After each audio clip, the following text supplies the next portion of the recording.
was invited to a bachelor party in Phoenix, Arizona, which is a 5 hour drive, 5.5 hours from San Diego.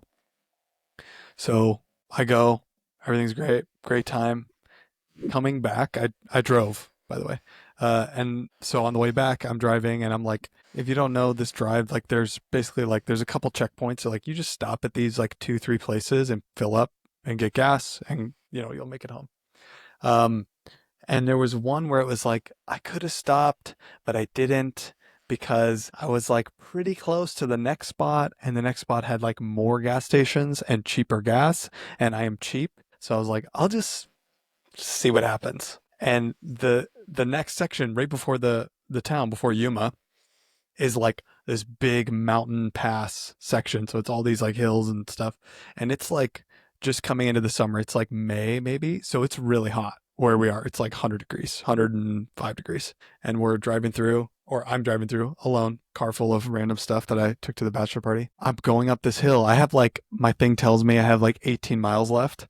I'm like, I'm going to make it, no problem. It's like 5 miles. It's great. I start going up this hill and my car just like the incline must have made it like the gas tank must need like a certain like gravitational, Mhm. level to like pull the gas into the fuel line, something, flux capacitor.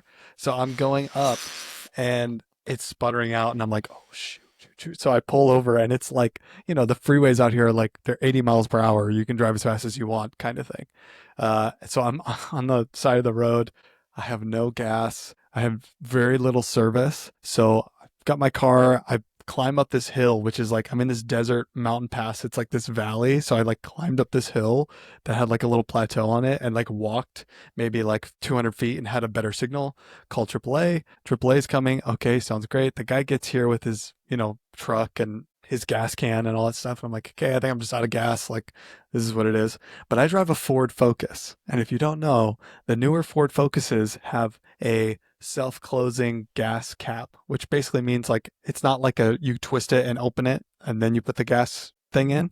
It's like it closes and you just push the thing in. You push the Oh. the pump in and it like opens it based on how it's all built. You can't just stick a regular gas can into it. It like won't What? open. Yeah. Ugh. You only pumps and then the funnel that comes with your car. I bought my car used. I didn't have the funnel. So there's no funnel. The gas can is like won't go in. I'm like, I have gas. I have a car that's out of gas and I can't get it in. So basically I convinced the guy to let me use some screwdrivers he had to like pry it open. He was like, I won't do this to your car. I can't.